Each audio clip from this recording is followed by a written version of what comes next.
সিলেটে যেভাবে মিজানুর রহমান আজাহারির ওয়াজের শেষে হট্টগোল করে বন্ধ করে দেওয়া হয়েছে, তাতে আমি হতবাক এবং ক্ষুব্ধ। শুনেন, তার কথা শুনেন, শেষ দিকের কথা। এই জায়গাটাতে এরকম কেন হইলো? শুরুতে তো এটা ছিল না। এখন আইন শৃঙ্খলা বাহিনী তোমাদের সাথে লাঠিচার্জ করবে, ধাক্কাধাক্কি করবে, তোমরা আমার সাথে এটা হবে এরকম? তোমরা তো ব্যথা পাবা তো। বসো না, সবাই বসতে পারলে তোমাদের কি? বসো বসো।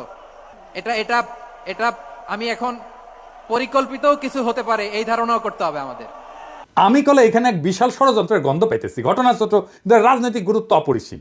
আজারি সাহেব নিজেই কইছে যে সামান্য জায়গাটা অল্প কিছু লোকে কাজটা করেছে। শুনেন, পুরো লক্ষ লক্ষ মানুষ, আমি তো দেখতে পাচ্ছি কত লক্ষ লোক হয়েছে। একটা জায়গায় কোনো সমস্যা নাই, এখানে কয়েকশো ছেলে পেলে এই ধাক্কাধাক্কি।